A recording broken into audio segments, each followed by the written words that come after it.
Fala galerinha, esse é mais um Money in the Box. Lembre de dar aquele tapa no dedão, curtindo o vídeo e compartilhando com seus amigos. E no vídeo de hoje eu vou falar um pouco sobre os primeiros 500 km com a MT-03, as suas particularidades em relação à R3 e outras informações. Como vocês sabem, quando eu fiz a aquisição da MT-03, eu estava há 8 anos sem pilotar. A primeira moto que eu tive foi uma YBR 125, a proposta dela era ser econômica, ela não tinha muita força e o seu cavalete central tocava o chão em curvas mais agressivas. Com 18 anos, o que você costuma querer é muita esportividade e esse tipo de esportividade pode comprometer a sua segurança. Lógico que à época o que eu podia comprar era a YBR 125, uma moto que atendeu perfeitamente toda a proposta que ela tem de mercado, todas as características delas foram ideais para minha época e valeram muito a pena para o meu amadurecimento enquanto motociclista, certo? Eu particularmente não faço divergência entre a palavra motociclista e motoqueiro, porque para mim as duas coisas são formas de relatar a mesma pessoa, tá? Mas voltando ao tópico principal, a YBR possui características de um segmento de mercado específico. As motos 300 cilindradas Street possuem um outro tipo de característica vinculado ao seu próprio segmento. Lógico que não dá para se comparar uma CB300, uma CB300 Repsol, dessas que o pessoal fala que trinca o bloco do motor, ou mesmo uma Phaser 250 no mesmo bloco que a MT-03, porque embora tenham similares cilindradas, elas não se enquadram no mesmo grupo de mercado. A MT-03 está aí para competir com a Z300, está aí para competir com a Suzuki Inazuma. Por quê? Porque são motos que são bicilíndricas, têm o interesse de proporcionar uma maior esportividade para o seu condutor. Uma coisa que eu percebi na MT-03 é que em vídeos comparativos e em comparativos que eu tenho ouvido de proprietários dessas motos, é que a maioria deles acaba gostando mais da MT-03.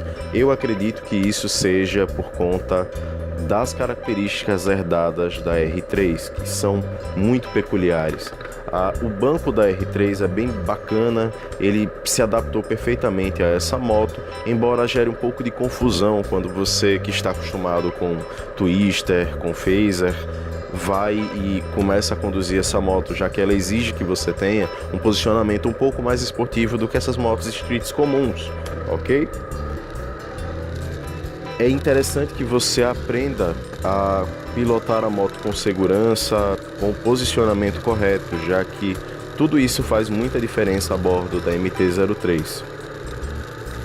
Muitas pessoas têm me perguntado sobre freio, sobre bloco óptico, sobre várias coisas que são comuns em outras motos, mas que como essa é um segmento novo no mercado, acabam gerando algumas dúvidas. Pessoal, o bloco óptico e iluminação dela, na minha opinião, são satisfatórios.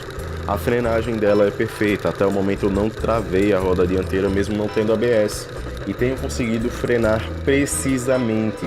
Qual o problema? A concentração do peso dela é mais no freio dianteiro, tá? A moto tende a jogar mais o peso para frente dela. Então, se você acionar o freio traseiro com muita brutalidade, a tendência é que você realmente acabe trancando a roda traseira. Então, isso deve ser usado com muita parcimônia, com muito cuidado. Embora eu seja um novo condutor, de certo modo, eu já pude perceber que o tipo de pilotagem para MT-03 é sempre com muito cuidado, com muita cautela, com muita observação, já que ela entrega muita potência de uma vez só. Ela é um pouco diferente das outras motos nesse aspecto, motos do segmento 300 e 250 comuns, ok? Em relação à Z3 e às outras, a característica principal em todas essas motos é que eles têm uma potência elástica muito interessante. Você consegue alcançar velocidades muito boas, com muita agilidade, em comparação às motos 300 e 250 comuns. Por isso, pessoal, as minhas primeiras recomendações em relação a essa moto é que você aprenda a se posicionar corretamente, aprenda a utilizar o freio de modo adequado, sempre se preocupando um pouco mais com a dianteira da moto em relação à traseira. O freio traseiro, na verdade, acaba servindo apenas como um backup de urgência, ou caso você precise frenar a moto com uma certa agilidade maior, mas ele não é realmente necessário a todo tempo, como nas scooters, por exemplo, em que o peso do piloto fica concentrado mais na parte traseira da moto, e isso faz com que o freio traseiro acabe sendo um pouco mais eficiente, ok? Sobre o pós-venda, eu não tenho muito do que falar, pessoal. A moto é lançamento, algumas peças ainda não chegaram a todas as redes de concessionárias, mas sempre fui muito bem atendido por mecânicos e pelos atendentes das lojas que estão autorizadas a vender essas motocas. O que é interessante pontuar é que, embora as peças não estivessem à disposição, eu implorei para que eles pudessem fazer a busca delas no sistema e encomendarem via Sedex, já que eu tenho alguma pressa para receber esses aparatos aí. O que quebrou na minha moto? O estribo direito, tá? O guidão, que empenou um pouco, o manete de freio e apenas isso, graças a Deus. Em relação a essas peças, eu fiz um novo pedido e estou a aguardar há pelo menos 2 dias. Deve chegar no 4º dia, ou seja, na terça-feira, ok? Isso falando em dias úteis. O mais interessante sobre essa moto foi que muita gente, por não conhecê-la, acaba parando no trânsito para observar. Isso nos dá tempo, inclusive, de sair de situações que poderiam gerar algum risco em potencial. Eu explico. Às vezes, conduzindo no trânsito, quando o pessoal vê uma moto comum, acaba não dando tanta importância para ela, e isso faz com que eles nos objetifiquem com mais facilidade. Quando eles veem uma moto nova, uma moto diferente, uma coisa que eles nunca viram, eles começam a reparar, nossa, ela é um pouco mais bonita e tal, etc. E isso faz com que algumas pessoas, não todas, acabem tomando um cuidado maior conosco no trânsito e até abram espaço para que nós passemos, para que eles possam observar melhor. Isso deixa a vida muito mais fácil, muito mais tranquila. É evidente que esse efeito inicial deve passar em breve, mas isso também acontece com motos maiores. Quando passa uma moto grande, pelo menos aqui na minha região, as pessoas tendem a respeitar mais, a olhar para ela com outros olhos, enquanto as motos menores sofrem um pouco mais de preconceito. O que me levou a cair foi a inexperiência e possivelmente a falta de atenção, isso mesmo. Eu coloquei o pé no chão em uma superfície molhada, o meu sapato escorregou e não havia santo que segurasse a moto dessa forma. Eu fui ao chão junto com ela na primeira vez, o que empenou o manete, enfim, e trouxe alguns arranhões ao pezinho de guidão e ao retrovisor, mas nenhum prejuízo aconteceu em relação ao tanque e eu nem me machuquei na primeira queda.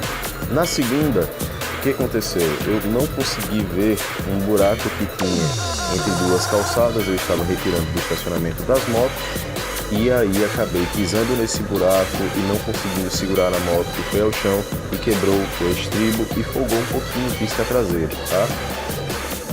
Nada mais em relação a isso, já que não teve nenhuma característica da moto que me levou a derrubá-la especificamente, foi uma queda exclusivamente por falha humana. E em breve no canal eu falarei um pouco sobre o cavalete de suspensão traseira que eu comprei para fazer a lubrificação e a manutenção preventiva na moto.